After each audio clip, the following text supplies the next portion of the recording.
Carrot, beetroot అనగానే వామ్మో! మాకొద్దు అనే పిల్లలు చాలా మందే ఉన్నారు. పిల్లలతో ఎలా తినిపించాలి అని సతమతమవుతున్న తల్లులు గూడా చాలా మందున్నారు. కానీ మా ఇంట్లో ఎలాంటి బలవంతం లేకుండా మా పిల్లలు ఎలా చేస్తే ఇష్టంగా తింటారు అనేది మీతో షేర్ చేసుకుంటాను. ముందుగా క్యారెట్, బీట్రూట్, ఆనియన్, టొమాటో, పచ్చిమిర్చిని సన్నగా కట్ చేసుకొని కడాయిలో కొంచెం ఆయిల్ వేసి ఈ వెజిటబుల్స్ అన్నీ గూడా వేసేసి ఇందులోనే కొన్ని జీడిపప్పు, వెల్లుల్లి గర్భాలు, కొంచెం సాల్ట్ గూడా వేసి మూత పెట్టేసి వెజిటబుల్స్‌ని చక్కగా మగ్గించుకోవాలి. నెక్స్ట్ ఆయిలు, సాల్ట్ వేసిన మరుగుతున్న వాటర్‌లో పాస్తా వేసి పాస్తాని చక్కగా కుక్ చేసుకోవాలి. ఈలోపు ఇక్కడ వెజిటబుల్స్ చక్కగా మగ్గిపోయి ఉంటాయి. చల్లారిన తర్వాత మిక్సర్ గ్రైండర్లోకి యాడ్ చేసి కొంచెం వాటర్ వేసుకొని ప్యూరీ లాగా ప్రిపేర్ చేసుకోవాలి.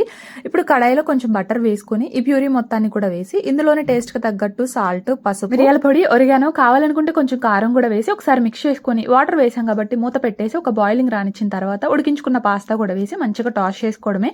ఈ స్టేజ్ లో కావాలి అనుకుంటే గ్రీన్ పీస్, స్వీట్ కార్న్ కూడా వేసుకోవచ్చు. వేడి వేడిగా తింటే క్రీమీగా చాలా బాగుంటుంది. పిల్లలకి కూడా చాలా బాగా నచ్చుతుంది. నచ్చితే ట్రై చేసి ఫాలో చేయండి.